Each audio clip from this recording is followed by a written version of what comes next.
জীবনেও যা বানাইনি আর যেটা খেতে ভালোবাসি সেটাই আজকে ট্রাই করলাম।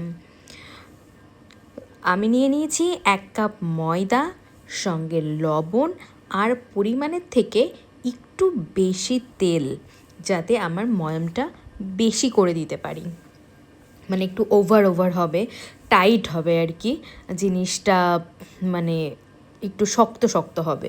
তো আমি সুন্দর করে নিয়ে মাখতে লাগলাম, খুব ভালো করে ওই যে তেলটা দিয়েছি সেই তেলটা দিয়ে মানে ভালো করে ময়দাটা পুরো মাখিয়ে নিচ্ছি, যাতে মানে মুঠো করলে পুরো দলাটা দেখো মুঠোর মধ্যে চলে আসে আর সুন্দর করে ভেঙেও যায় আর ঝুরঝুরে হয়ে যায়। এইবার আমি দেখলাম বেশ আমার পুরো রেডি হয়ে গেছে। এইবার আমি অল্প অল্প করে জল দেবো, একবারে ঢেলে দেবো না জল, যেহেতু আমি ময়দাটা একটু টাইট করব, মানে একটু শক্ত মাখাবো, সেই জন্য আমি অল্প অল্প করে জল দিয়ে মাখাতে লাগলাম।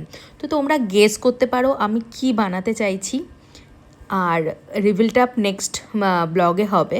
তো এখন দেখো আমি সুন্দর করে মানে শক্ত করে একদম টাইট করে মানে শক্ত করে আমি মাখিয়ে রাখবো। নরম হলে কিন্তু হবে না, নরম হলে একটু প্রবলেম হয়ে যাবে। তবে আমি খুব ভালো করে খুব মন দিয়ে মানে একেবারে শক্ত করে মাখানোর ট্রাই করছিলাম, আর আমার প্রায় মাখানোটা হয়েও গেছে। তো ভিডিওটি তোমাদের কেমন লাগলো অবশ্যই জানিও, আর যাদের আমার ভিডিও একদমই দেখতে ভালো লাগে না তারা একদম আশা মাত্র স্কিপ করে দেবে, কোনো সমস্যা নেই। আর ভালো লাগলে একটি লাইক কমেন্ট শেয়ার অবশ্যই করবে। আর দেখো মাখাটা রেডি হয়ে গেছে, দেখা হচ্ছে নেক্সট ব্লগে। তত সময়ের জন্য